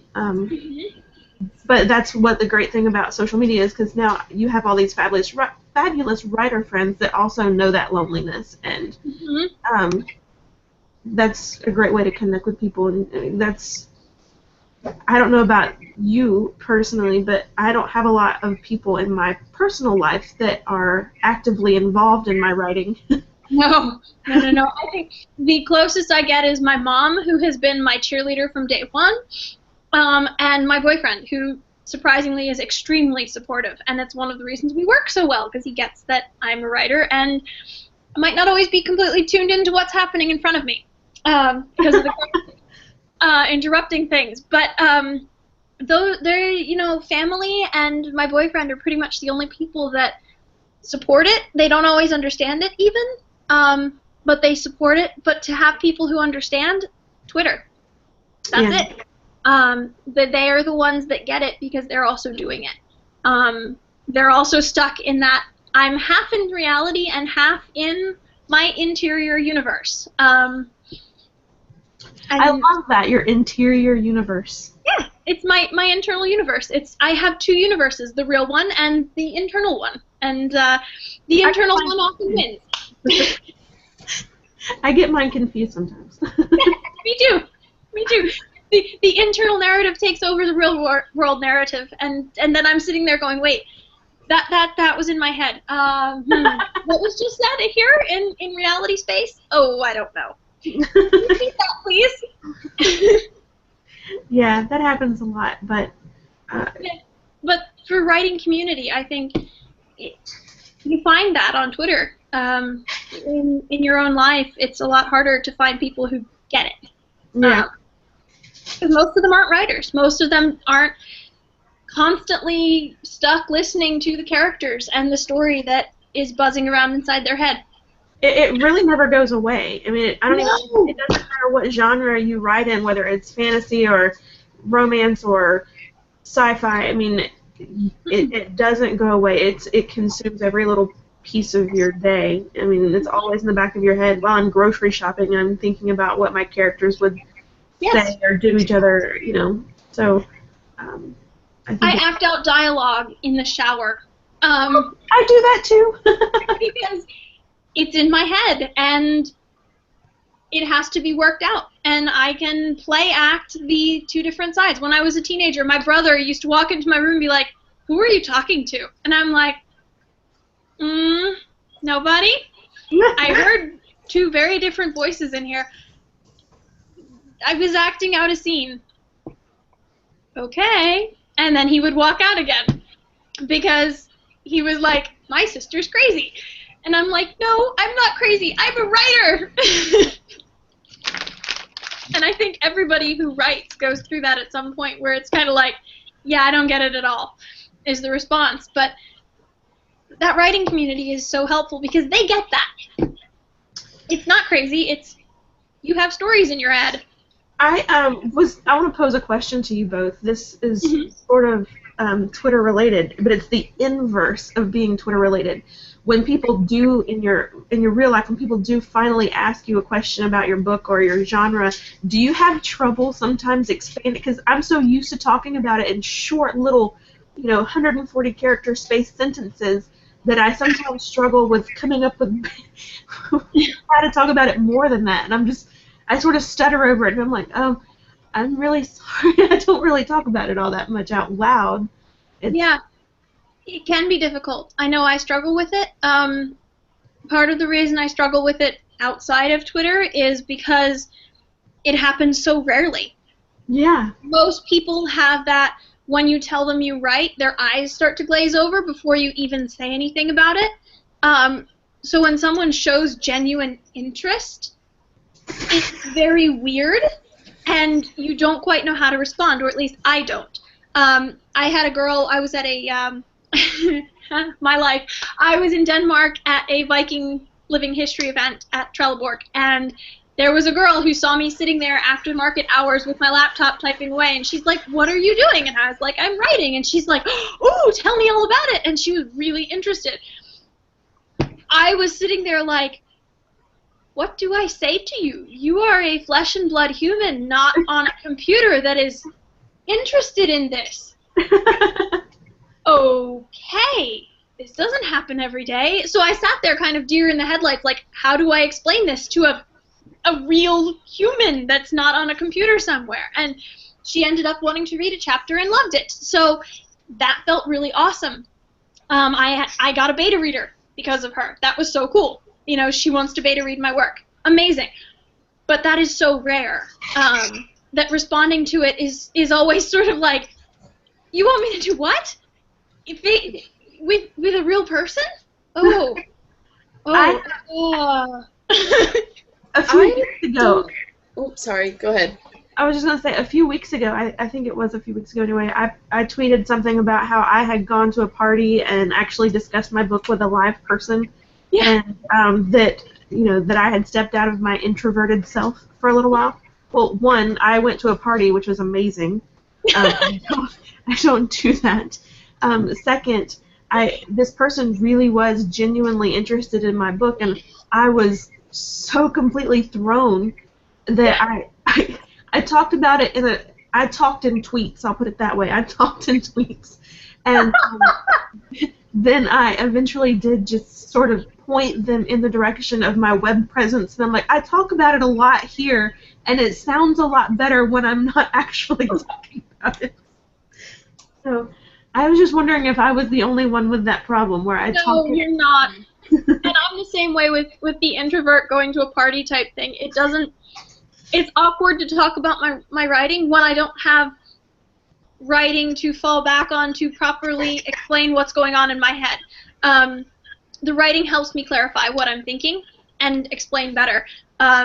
The speaking part is very difficult unless you have fed me several cups of coffee, which I have done so that I could do this webcast. Because otherwise I don't talk. I'm very closed off. I don't have that problem. I don't. The extrovert man. Yeah. It is kind of weird. I've mentioned this before, but being an extroverted writer is like being a shiny magical unicorn, apparently, because I have not found another one yet.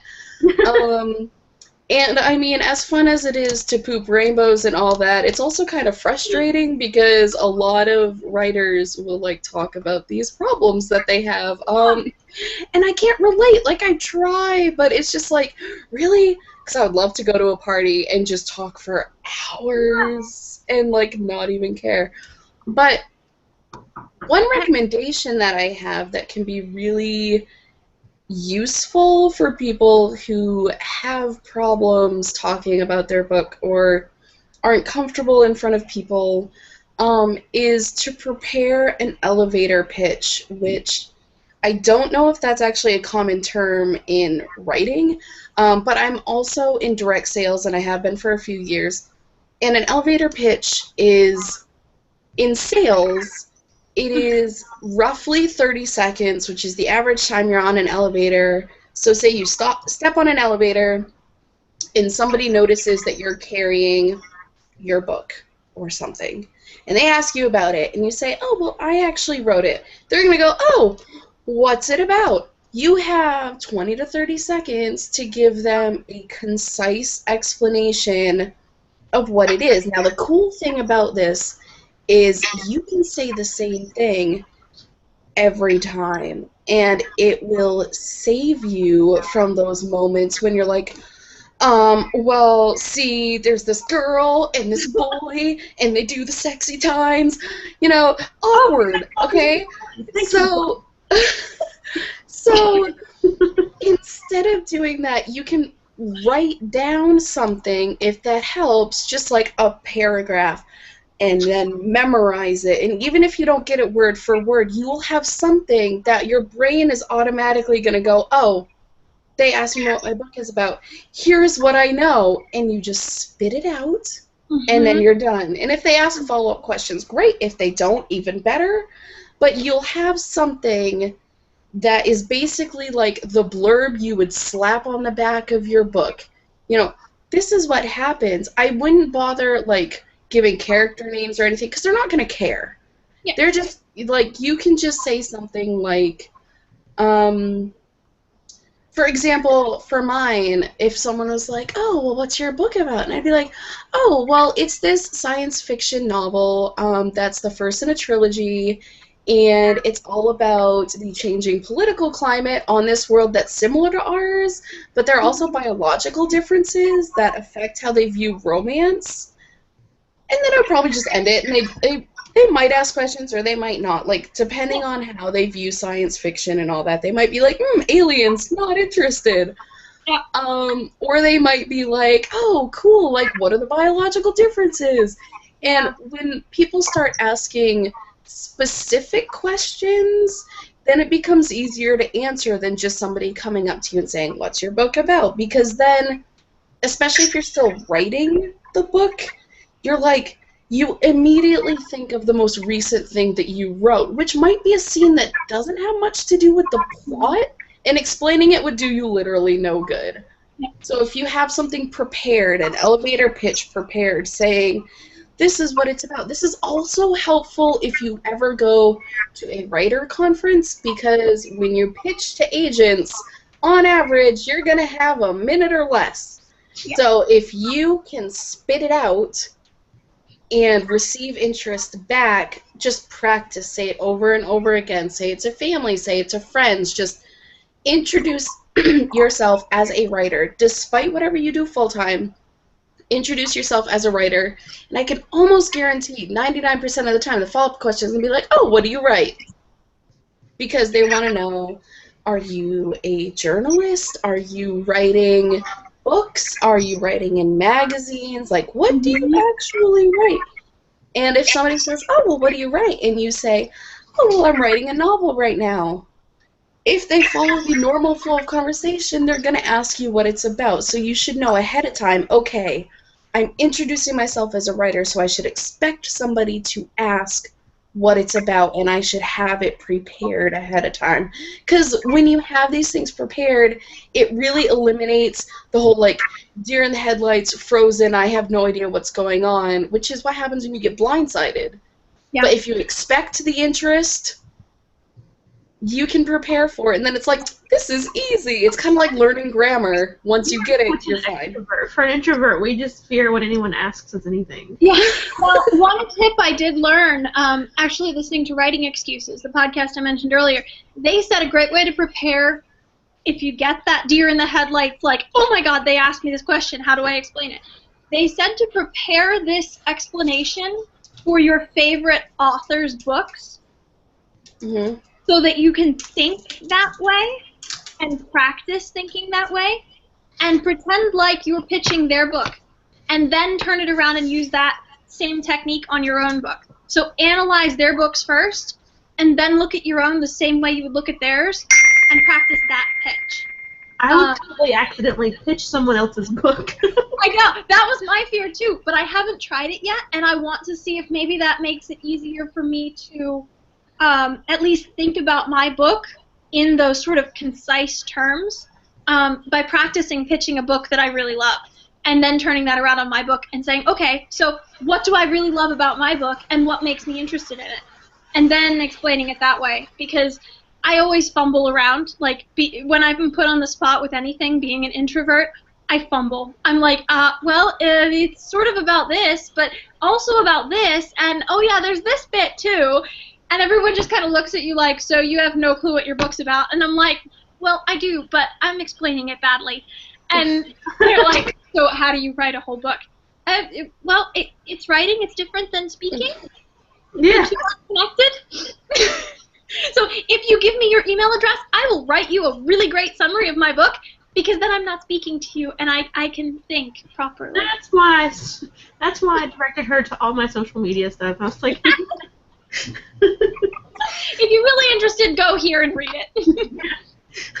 I mean, I try to talk about it as much as possible, but it just comes out as a bumbling mess because I'm not Brittany and I'm not fabulous with the yes. words. It's the I cannot speak. I have the dumb. So that's kind of my thing. Is I go, I'm sorry, I cannot speak. I have the dumb.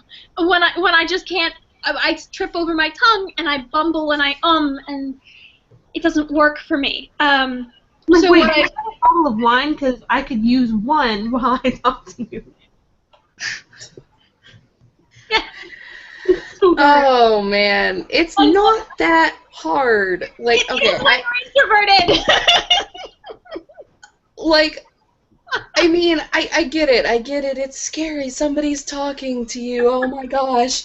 But like, I don't know if I can say this without being mean, but you gotta get over it. Like, if you want people to read your book, you have to teach yourself to at least pretend to not be so cripplingly introverted, because especially if your book does well, you are going to be expected to interview about it. You are going to be expected to do book signings where people, God forbid, are going to talk to you and they're going to ask you questions about your book.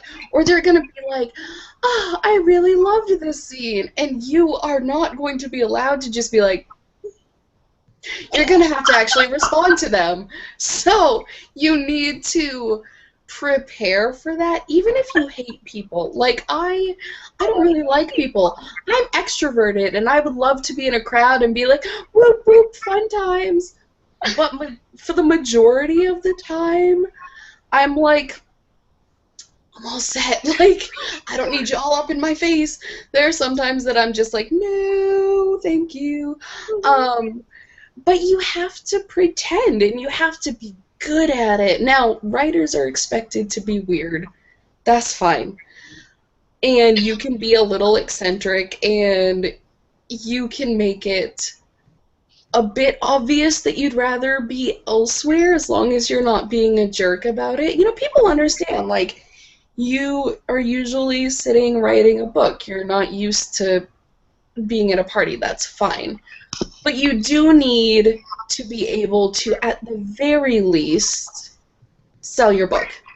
Mm-hmm. Like that, it's necessary. Whether you like it or not, you need to know how to pitch your book.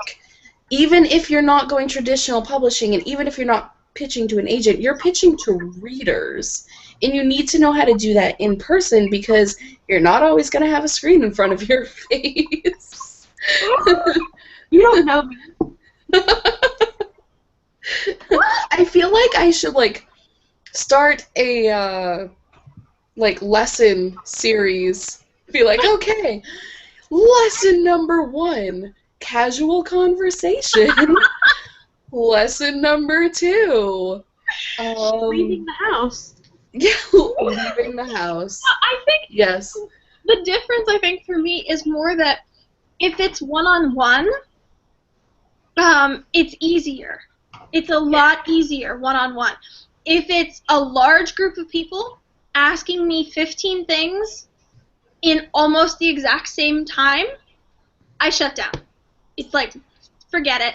Not processing any of this. Come back later. Kirsty is closed.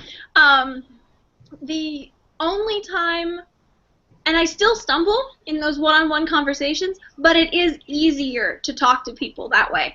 But the crowd stuff, when you've got 5 people coming up to you and trying to grab your attention, sorry, the introvert checks out at that point. I gotta say, too, because somebody actually said this to me recently, the old advice about imagining people in their underwear, No. don't do it. No, it doesn't help. No, unless they are extremely attractive, because what happens when you imagine... No, it does. It does. It totally helps, because at least then you're not stuck with this expression, because, okay, imagine this, if you will. You have somebody in front of you, an agent. Let's make this as horrifying as possible. You have an agent in front of you who looks like a troll. Like, let's just, you know what, they are terrible to look at. They may be super nice. Actually, let's just pretend this agent is a total dick. Like, his personality is awful, and he looks like a troll, but he's asking you about your book, and he's, like, kind of demanding it, so you're already kind of nervous because he's being an asshole. Do you know how you make that worse? Pretend he's in his underwear, because you are now imagining a mostly naked troll man wearing some sort of horrifying undergarment, and I can guarantee, instead of relaxing, your face is going to be like, what? It is not going to help you, and if anything, you're going to be like, excuse me, I need to go be sick now, because I just imagined your hairy sagginess, like, all up in my face, and that's not what I was prepared for. My problem is my imagination goes the other way, and if it would work, if I imagine anyone in their undergarments, I immediately turn scarlet and start trying not to giggle, because I have porcelain skin. You can see all my veins through my skin. If I blush or turn any shade of even slightly pink, it is super obvious. And when I try not to laugh, my entire face from chin to forehead turns red. And it would just go, it would be so much worse. It would be so much worse. But I have it on good authority that Brittany just really loves some undulating abs.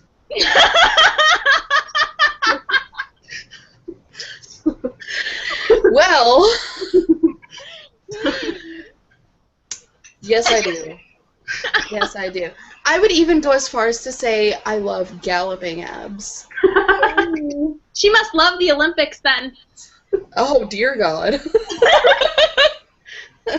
I'm just gonna throw this out there. The swim team should wear, like, looser trunks so that there's, like, a higher chance of them just going, oopsie.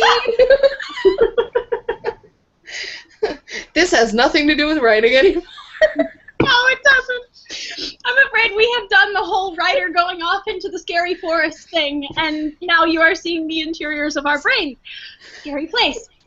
Sorry. Galloping abs, oh my god. Developing abs and swim teams. Okay, we are definitely on a social media podcast here. Well, okay, there are a lot scarier things on social media, so This is true. you are welcome, Internet. Yeah, I don't know. I've got nothing related left to talk about, and we still haven't gotten any questions, so we've been going for about 2 hours. I think we covered a lot.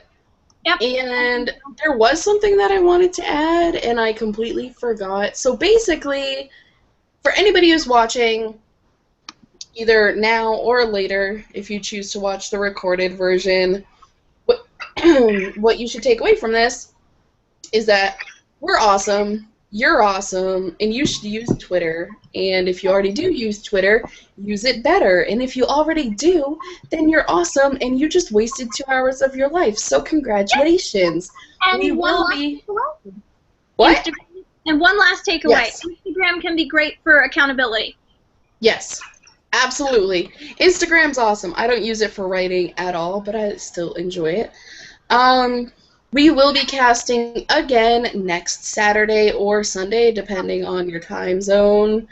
Yeah, I think it'll probably be a little later than today's, but we'll see. Maybe I'll do a poll on it, and I will be posting a poll probably as soon as this is over, seeing what you guys want to see next week. And yeah, that's it. So... Alright,